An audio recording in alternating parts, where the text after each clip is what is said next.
Hello everyone, study with पीके में आपका स्वागत है।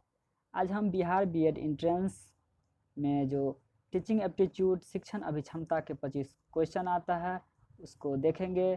तो आप सभी से अनुरोध है कि बिहार बीएड एंट्रेंस जो भी इस बार छात्र देने वाले हैं उन तक यह वीडियो पहुंचाए, उनको निश्चित रूप से बहुत ही लाभ होगा। तो शुरू करते हैं। पहला क्वेश्चन है, सामाजिक विकास का एक अनिवार्य विषय है सामाजिक व्यवस्था की अपेक्षाओं को पूरा करना। ऑप्शन बी है सामाजिक सुरक्षा की प्राप्ति एवं स्वीकृति। ऑप्शन सी है सामाजिक व्यवस्था एवं किसी के उद्देश्य की आंतरिक एकता। ऑप्शन डी है सामाजिक कौशल का विकास। तो ऑप्शन सी इसका सही आंसर हो जाएगा, सामाजिक व्यवस्था एवं किसी के उद्देश्य की आंतरिक एकता। आपको बता दें कि यदि आपसे पूछेगा कि सामाजिक सांस्कृतिक विकास का सिद्धांत किसके द्वारा दिया गया है तो आप आंसर टिक करेंगे वाइगोत्स्की। यदि आपसे पूछे कि संज्ञानात्मक विकास का सिद्धांत किसके द्वारा दिया गया है तो जीन पियाजे। अगला क्वेश्चन देखेंगे, वर्ग कक्षा में अभिप्रेरणा यानी मोटिवेशन की चाबी डैश है। विषय सामग्री में अंतर्निहित लाभ। ऑप्शन बी है शिक्षक का व्यक्तित्व। ऑप्शन सी है वर्ग कक्षा में भावात्मक वातावरण। ऑप्शन डी है अनुकूल पाठचर्या का अनुभव। तो ऑप्शन ए इसका सही आंसर हो जाएगा, विषय सामग्री में अंतर्निहित लाभ। नेक्स्ट क्वेश्चन, आधुनिक शिक्षकों के अनुसार अनुशासन डैश से संबंध रखता है। आचरण व्यवहार को प्रभावित करने वाले कानून। ऑप्शन बी है रचनात्मक एवं सकारात्मक व्यवहार को बढ़ाने का एक तरीका। ऑप्शन सी है वर्ग को नियंत्रण करने के लिए आज्ञाकारी परामर्श लागू करना। ऑप्शन डी है छात्रों के दुर्व्यवहार को रोकना। तो मॉडर्न टीचर के हिसाब से अनुशासन यानी डिसिप्लिन रचनात्मक एवं सकारात्मक व्यवहार को बढ़ाने का एक तरीका है। तो ऑप्शन बी इसका सही आंसर हो जाएगा। शिक्षकों के किस गुण को छात्र सर्वाधिक पसंद करते हैं। ऑप्शन ए समय का पाबंद होना। ऑप्शन बी निष्पक्षता। ऑप्शन सी अनुशासन प्रियता। ऑप्शन डी प्रभुता। तो ऑप्शन बी इसका सही आंसर हो जाएगा निष्पक्षता। आपको बता दें कि निष्पक्षता क्या होता है। निष्पक्षता हुआ कि किसी का भी पार्ट नहीं लेना, यानी किसी के पक्ष में जाकर नहीं बोलना, सबको समान रूप से देखना, सबको समान अवसर देना। तो ऑप्शन बी इसका सही आंसर हो जाएगा। नेक्स्ट क्वेश्चन, निम्नलिखित में से कौन सीखने का परिणाम उत्पाद नहीं है यानी फाइनल प्रोडक्ट नहीं है। ऑप्शन ए है मनोवृत्ति। ऑप्शन बी है अवधारणा। ऑप्शन सी है विकास। ऑप्शन डी है कौशल। तो बता दें कि इसका आंसर ए हो जाएगा मनोवृत्ति विकास। डेवलपमेंट क्या होता है। डेवलपमेंट हेरिडिटी और इन्वायरमेंट का प्रोडक्ट होता है। इसमें हेरिडिटी यानी आनुवांशिकता और वातावरण का यह गुणनफल होता है। इसमें आनुवांशिक का जितना योगदान है उतना ही योगदान वातावरण का भी होता है विकास के लिए। तो आप इसको भी याद रखेंगे। पढ़ाने में सर्वाधिक संतोष का विषय डैश है। ऑप्शन ए समाज के प्रति सेवा भाव। ऑप्शन बी बच्चों के विकास में योगदान की भावना। ऑप्शन सी बच्चों के साथ परस्पर प्रेम भाव। ऑप्शन डी एक शिक्षक के रूप में प्रतिष्ठा एवं क्षमता का भाव। तो ऑप्शन ए इसका सही आंसर हो जाएगा समाज के प्रति सेवा भाव। नेक्स्ट क्वेश्चन, किस विधि से छात्र सबसे अधिक सीखते हैं, देखकर, पढ़कर, सुनकर या स्वयं करके। तो आंसर डी इसका सही हो जाएगा स्वयं करके। पिछले वीडियो में भी जब हम एनसीएफ और आरटी बताए थे तो आपको बताए थे कि एनसीएफ के हिसाब से क्या होना चाहिए, लर्निंग बाय डूइंग पे फोकस किया जाना चाहिए, जिसमें बच्चा कुछ भी करे तो वह स्वयं करके सीखे। तो इसका डी आंसर हो जाएगा। विद्यालय में सह पाठ्यक्रम गतिविधियों का मुख्य उद्देश्य डैश है। छात्रों के व्यक्तित्व में सुसमायोजन का भाव प्राप्त करना। ऑप्शन बी कक्षा में दैनिक क्रियाकलापों से मुक्ति। ऑप्शन सी पुनर्पाठ कार्य जगत से छात्रों को परिचित कराना। ऑप्शन डी है विद्यार्थियों का स्थानापन्न संतोष संबंधी आवश्यकताओं की पूर्ति करना। तो ऑप्शन ए इसका सही आंसर हो जाएगा छात्रों के व्यक्तित्व में सुसमायोजन का भाव प्राप्त करना। आपको बता दें कैरिकुलम या पाठ्यक्रम क्या होता है। तो विद्यालय के अंतर्गत और विद्यालय से बाहर यानी विद्यालय के अंदर और विद्यालय से बाहर जो भी स्टूडेंट से रिलेटेड एक्टिविटी होता है सभी पाठ्यक्रम के अंतर्गत आता है, यानी करिकुलम के अंतर्गत आता है। नेक्स्ट क्वेश्चन है, कक्षा शिक्षण में रुचि बरकरार रखने के लिए एक शिक्षक को क्या करना चाहिए? ऑप्शन ए है श्यामपट्ट का सर्वाधिक उपयोग, ऑप्शन बी व्यवहारिक जीवन से अधिक उदाहरण, ऑप्शन सी विभिन्न प्रकार की सहायक पठन सामग्री का व्यापक उपयोग, ऑप्शन डी विचार विमर्श के लिए छात्रों को अधिक से अधिक अवसर देना। तो ऑप्शन बी इसका सही आंसर हो जाएगा, व्यवहारिक जीवन से अधिक उदाहरण देना, ताकि बच्चे उसको समझ सके, रियल लाइफ से जोड़ के बताना। नेक्स्ट क्वेश्चन है, दिव्यांग बच्चों के लिए शिक्षा अनिवार्य है क्योंकि वे असुरक्षित हैं। ऑप्शन बी है उनको शिक्षा की विशेष आवश्यकता है, ऑप्शन सी है यह उनका मौलिक संवैधानिक अधिकार है, ऑप्शन डी वे गरीब होते हैं। तो बता दें कि ऑप्शन सी इसका सही आंसर हो जाएगा, यह उनका मौलिक संवैधानिक अधिकार है। भारतीय संविधान के अनुच्छेद 21 के 1 में, जो कि 86वां संविधान संशोधन 2002 के द्वारा जोड़ा गया, उसमें कहा गया है कि 6 से 14 वर्ष के सभी बच्चा को निःशुल्क तथा अनिवार्य शिक्षा का अधिकार है, और यह उम्र सीमा दिव्यांग बच्चे के लिए और ही ज़्यादा है, 6 से 18 वर्ष के लिए है। तो मौलिक अधिकार है यह शिक्षा पाने का। भारतीय संविधान का भाग 3 मौलिक अधिकार है, जिसका वर्णन अनुच्छेद 12 से लेकर 35 तक में है। भारतीय संविधान में कुल 22 भाग है। नेक्स्ट क्वेश्चन, ब्रेल डैश पर आधारित है, बिंदुओं पर, रेखाओं पर, उभार पर, इनमें से कोई नहीं। तो आपको बता दे, ब्रेल ब्लाइंड लोगों के लिए है। इसका आविष्कार लुइस ब्रेल के द्वारा किया गया था।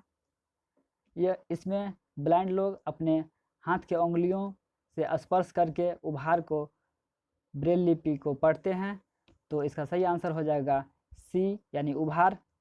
नेक्स्ट क्वेश्चन है, सीखना डैश पर निर्भर करता है, प्रतिभा पे, माता पिता के मनोवृत्ति पे, सहकर्मी मनोवृत्ति पे, इनमें से कोई नहीं। तो सीखना प्रतिभा पे निर्भर करता है, इंटेलिजेंट पे निर्भर करता है। जो जितना इंटेलिजेंट होता है वो उतना ही जल्दी सीखता है किसी भी चीज़ को। नेक्स्ट क्वेश्चन है, नए विषय या पाठ को विकसित करने के लिए शिक्षक को डैश आना या होना चाहिए? विषय का सर्वांगीण ज्ञान, विषय के महत्व की व्याख्या, विद्यार्थियों के स्वाभाविक रुचि, शिक्षक की स्वयं की रुचि। तो टीचर यदि कोई भी पाठ पढ़ाने के लिए जा रहे हैं तो उसको सबसे पहले उस विषय का सर्वांगीण ज्ञान होना चाहिए। तो ऑप्शन ए इसका सही आंसर हो जाएगा कि विषय का सर्वांगीण ज्ञान। विद्यालय पाठ्यक्रम के स्वरूप का डैश से सहमति होना चाहिए, अतीत में विद्यालय की सामान्य संस्कृति, ऑप्शन बी छात्रों की रुचि, प्रयोजन एवं उद्देश्य, ऑप्शन सी शिक्षकों की रुचि एवं प्रशिक्षण, ऑप्शन डी विभिन्न विषयों में उपलब्ध पाठ्य पुस्तकें। तो आपको बता दें, पाठ्यक्रम ऐसा होना चाहिए जो छात्र पे आधारित हो और वह उद्देश्य की पूर्ति कर रहा हो। तो यह ऑप्शन बी में है, छात्रों की रुचि, प्रयोजन एवं उद्देश्य। तो इसका आंसर बी सही हो जाएगा। एनसीएफ भी कहता है कि छात्र के अनुसार से ही पाठ्यक्रम होना चाहिए। एनसीएफ यह कहता है कि हम क्या पढ़ाएं, क्यों पढ़ाएं और कैसे पढ़ाएं। नेक्स्ट क्वेश्चन देखते हैं, शिक्षकों का प्रथम उत्तरदायित्व डैश के प्रति होता है? तो शिक्षकों का प्रथम उत्तरदायित्व ऑप्शन में है समुदाय के प्रति, छात्र के प्रति, पढ़ाए जाने वाले विषय के प्रति, विद्यालय के अधिकारी के प्रति। तो ऑप्शन बी इसका सही आंसर हो जाएगा, शिक्षकों का प्रथम उत्तरदायित्व छात्र के प्रति होता है। नेक्स्ट क्वेश्चन है, कक्षा में अनुशासन को बढ़ाने का डैश मुख्य लक्ष्य है? पठन पाठन का अनुकूल वातावरण, ऑप्शन बी है विद्यार्थियों का उचित आचरण, ऑप्शन सी है कक्षा में शांति एवं व्यवस्था, ऑप्शन डी है विद्यार्थियों का आत्म अनुशासन। तो इसका सही आंसर डी हो जाएगा, विद्यार्थियों का आत्म अनुशासन। नेक्स्ट क्वेश्चन देखते हैं, शिक्षक के लिए पाठ सामग्री को इफेक्टिव बनाने के लिए आवश्यक है?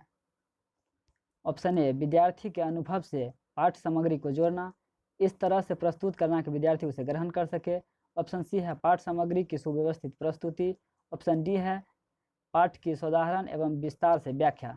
तो बता दें, एनसीएफ भी कहता है समाज से जोड़ना है, रियल लाइफ से जोड़कर बच्चे को बताना है। तो ऑप्शन ए सही आंसर हो जाएगा, विद्यार्थियों के अनुभव से पाठ सामग्री को जोड़ना, इसका सही आंसर हो जाएगा, यानी आंसर ए। विद्यार्थियों द्वारा विषय वस्तु से संबंधित प्रश्न पूछे जाने पर सामान्यतः शिक्षक डैश करे। यदि विषय वस्तु से संबंधित कोई छात्र कुछ पूछ रहा है तो टीचर को क्या करना चाहिए?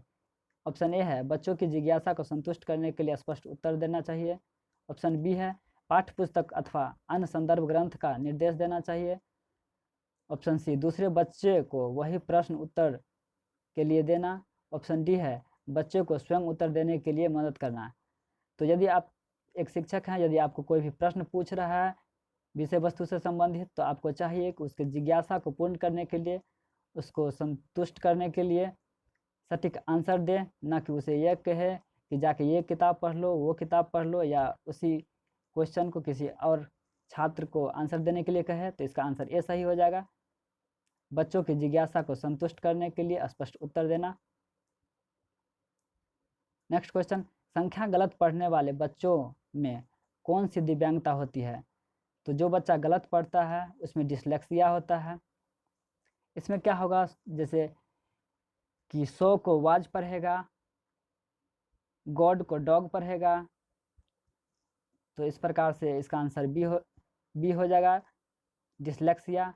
अब बात करते हैं डिसकैलकुलिया का। तो डिसकैलकुलिया मैथ से संबंधित होता है। इसमें कैलकुलेशन में दिक्कत होता है, जैसे 4 गुने 3 12 होना चाहिए, लेकिन वो कुछ और लिखेगा बच्चा वहाँ पे। शिक्षण संस्थानों में अच्छा पदाधिकारी वो है जो अच्छे शिक्षण संस्थानों के प्रशासन एवं उनके सिद्धांतों को कड़ाई से लागू करना जानता है। ऑप्शन बी है विशेषकर अनुशासन के प्रति सावधान है एवं दुर्व्यवहार और दुराचरण से समझौता नहीं करता है। ऑप्शन सी है अपने दृष्टिकोण में लचीला, सहयोग निर्भर एवं व्यवहार में मानवीय स्पर्श रखता है। ऑप्शन डी है छात्र एवं कर्मचारी को कार्य स्वतंत्रता एवं उनके कार्यों में नगण्य हस्तक्षेप करता हो। आपको बता दें, कोई भी पदाधिकारी हो या कोई भी शिक्षक हो, सबसे पहले उसमें ह्यूमैनिटी का गुण अवश्य होना चाहिए। तो ऑप्शन सी में यह दिख रहा है कि अपने दृष्टिकोण में लचीला, सहयोग निर्भर एवं व्यवहार में मानवीय स्पर्श रखता हो, यानी ह्यूमैनिटी का गुण रखता हो। दृष्टिकोण में लचीला यानी सिस्टम लचीला होना चाहिए, जिससे कि कोई भी नया चीज़ को आसानी से अडॉप्ट किया जा सके। सहयोग का उसमें भावना होना चाहिए। तो ऑप्शन सी इसका सही आंसर हो जाएगा इस क्वेश्चन का। नेक्स्ट क्वेश्चन देखते हैं, विद्यमान ज्ञान के द्वारा निष्कर्ष निकालने में निम्नलिखित पद्धतियों में कौन उपयुक्त है? ऑप्शन ए इंडक्टिव रीजनिंग विधि, ऑप्शन बी डिडक्टिव रीजनिंग विधि, ऑप्शन सी सर्वे विधि, ऑप्शन डी डिस्कवरी विधि। तो आपको बता दें कि इंडक्टिव विधि क्या होता है, डिडक्टिव विधि क्या होता है। इंडक्टिव विधि को हम आगमन विधि कहते हैं। इस विधि में क्या होता है, पहले विद्यार्थी को एग्जाम्पल बताया जाता है, फिर उसको रूल की तरफ लाया जाता है। यानी इसमें हम एग्जाम्पल टू रूल जाते हैं। जैसे यदि हमको संज्ञा पढ़ाना है तो बच्चे को पूछेंगे कि बिहार की राजधानी कहाँ है, तो बच्चा बताएगा कि बिहार का राजधानी पटना है, फिर उसका नाम पूछ लेंगे। फिर कक्षा में जैसे ये पूछ लेंगे कि ये क्या है, तो बताएगा ब्लैक बोर्ड या चौक डस्टर इत्यादि में। फिर उसको बताएंगे कि संज्ञा हम उसे कहते हैं। संज्ञा का फिर हम परिभाषा बताएंगे कि संज्ञा किसी व्यक्ति, वस्तु, स्थान के नाम को हम संज्ञा कहते हैं। यानी एग्जाम्पल टू रूल जाना है इंडक्टिव मेथड में। आगमन विधि का मतलब होता है पहले एग्जाम्पल देना है, फिर उसको रूल बताना है। दूसरा है डिडक्टिव रीजनिंग विधि, यानी निगमन विधि। नाम से ही स्पष्ट है, निगमन यानी नियम। पहले नियम बताना है, फिर इसके बाद एग्जाम्पल देना है। जैसे यह मेथड मैथ में बहुत ही ज़्यादा यूज होता है। जैसे कि आपको क्षेत्रमिति पढ़ाना है, तो आप वर्ग पढ़ा रहे हैं, तो आप बताएंगे कि वर्ग का क्षेत्रफल भुजा स्क्वायर होता है। पहले यह बात शिक्षक बता देते हैं, फिर बच्चे को क्वेश्चन के रूप में देते हैं कि एक वर्ग है जिसका एक भुजा 4 सेंटीमीटर है, तो इसका क्षेत्रफल निकाल के दिखाओ। तो बच्चा लिखता है कि वर्ग का क्षेत्रफल भुजा स्क्वायर, फिर वह दोनों गुना करता है, 4 गुने 4 यानी 16 हुआ, तो 16 सेंटीमीटर स्क्वायर इसका आंसर बताता है। तो डिडक्टिव रीजनिंग विधि यानी निगमन विधि में पहले नियम बताया जाता है, फिर इसके बाद एग्जाम्पल पे जाया जाता है। इंडक्टिव रीजनिंग विधि उसमें पहले एग्जाम्पल बताया जाता है, फिर रूल पे जाया जाता है। इस दोनों को याद रखेंगे, ये बहुत ही इंपॉर्टेंट है। नेक्स्ट क्वेश्चन है, वैज्ञानिक प्रक्रिया का चुनौतीपूर्ण आयाम डैश है? समस्या, परिकल्पना, पद्धति, परिणाम या निष्कर्ष। तो बता दें कि किसी भी चीज़ को आप स्टार्ट करते हैं, जब तक उसके आप परिणाम या निष्कर्ष तक नहीं पहुंच जाते, तब तक वह पूरा नहीं समझा जाता। तो इसका आंसर डी होगा, परिणाम या निष्कर्ष। किसी भी चीज़ का परिणाम तक पहुंचना ही सबसे महत्वपूर्ण चुनौतीपूर्ण आयाम होता है। नेक्स्ट क्वेश्चन, शिक्षक के लिए छात्र का सम्मान प्राथमिक रूप से आएगा शिक्षक के डैश से। तो ये क्वेश्चन हम देख लिए हैं। शिक्षक के लिए छात्र का सम्मान प्राथमिक रूप से आएगा शिक्षक के डैश से। तो कानूनी प्राधिकार, ऑप्शन बी है वयस्क के रूप में प्रतिष्ठा, ऑप्शन सी है व्यक्तिगत ईमानदारी एवं सद्भावना, ऑप्शन डी है माता पिता के समतुल्य दर्जा। तो हम जानते हैं कि ईमानदार व्यक्ति सभी को पसंद होता है, तो एक शिक्षक में भी यह गुण होना चाहिए। तो यही इसका आंसर हो जाएगा, व्यक्तिगत ईमानदारी एवं सद्भावना। अगला क्वेश्चन और लास्ट क्वेश्चन देखते हैं। विचार निर्धारण के क्रम में निम्नलिखित में से पहले आएगा संक्षेपीकरण, विभेदीकरण, अनुभवीय, सामान्यीकरण। तो इसका आंसर ये सही हो जाएगा, संक्षेपीकरण। अब ऊपर के क्वेश्चन से रिलेटेड कुछ टॉपिक है जो हम आपको बता देते हैं, यह बहुत ही मदद करेगा आपको। सोशलाइजेशन, समाजीकरण। समाजीकरण क्या होता है? समाज के नॉर्म्स, वैल्यूज और कल्चर को एडॉप्ट करना ही समाजीकरण कहलाता है। यह मुख्यतः दो प्रकार का होता है, और भी प्रकार का होता है लेकिन मुख्यतः दो प्रकार का होता है। पहला है प्राइमरी सोशलाइजेशन, दूसरा है सेकेंडरी सोशलाइजेशन। ऐसा सोशलाइजेशन जो आपका घर में हो, परिवार में हो, वह प्राइमरी सोशलाइजेशन में आता है। जो घर से बाहर होता हो वह सेकेंडरी सोशलाइजेशन में आता है।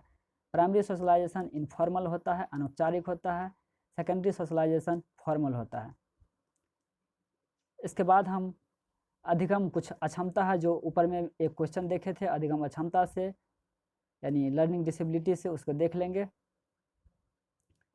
अफेजिया, अफेजिया क्या होता है?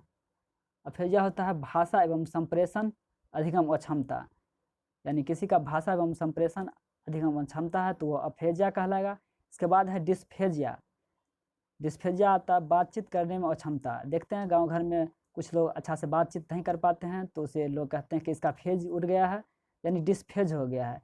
तो आपको याद रखना है कि बातचीत करने में जो अक्षमता होता है उसको डिस्फेजिया कहते हैं। इससे अगला है डिसलेक्सिया।